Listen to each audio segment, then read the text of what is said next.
Hello students, hope आप सब अच्छे होंगे। मैं आपका फ्रेंड मेंटर गाइड नवीन मिश्रा आप सबका एफएम की क्लासेस में बहुत बहुत स्वागत करता हूं।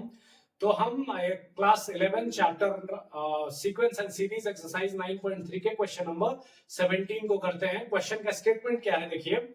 स्टेटमेंट ये बोल रहा है कि fourth term, 10th term and 16th term are GP. अगर ये चौथा, 10वां और 16वां जो टर्म है अगर वो जीपी में है और वो एक्स वाई जेड रिस्पेक्टिवली है, तो बताइए कि एक्स वाई जेड भी जीपी में होंगे।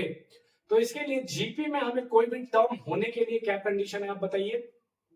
तो जीपी में होने के लिए हमने सीखा है कि कॉमन रेशियो जो हो वो सेम होना चाहिए। कॉमन रेशियो मतलब next term divided by before का term, next term divided by before का टर्म। अगर ये जो कांस्टेंट हो तो उसे हम क्या बोलेंगे कि ये पूरा का पूरा जो सीक्वेंस है या सीरीज है वो क्या है, जीपी में है। तो चलिए, जैसा क्वेश्चन का स्टेटमेंट बोला है वैसा करते हैं। सबसे पहले क्या बोला है कि फोर्थ टर्म, फोर्थ टर्म को हम क्या लिखेंगे, A4 किसके बराबर है, x के बराबर है। तो A4 क्या होगा, AR4-1 मतलब AR टू द पावर 3। ये हो जाएगा इक्वेशन 1। दूसरा बोल रहा है ए 10th टर्म जो कि y के बराबर है, तो AR10-1 मतलब AR9 हो जाएगा। समझ में आ रहा है ना, काफी आसान सा सवाल है। और तीसरा इक्वेशन क्या बनेगा, 16th टर्म बोल रहे हैं A16 जो कि z के बराबर है। तो हमें फिर से वही फार्मूला है AR16-1 AR to the power 15 जो कि इक्वेशन मान लीजिए ये तीसरा हो गया। अब हमें बोला जा रहा है कि ये प्रूफ करो कि एक्स वाई जेड जो है वो भी जीपी में होगा।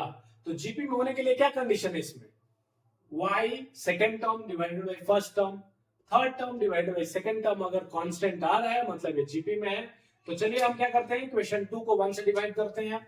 इक्वेशन 2 डिवाइडेड बाय 1 तो हमें क्या मिल रहा है, देखिए 2 क्या है, AR टू द पावर 9 और 1 क्या है, AR to the power 3 is equals to ये क्या है, y अपन x हो जाएगा क्योंकि ये क्या है, y और x के बराबर है। अब यहां से देखिए ये 6 बचा मतलब r to the power 6 is equals to y by x।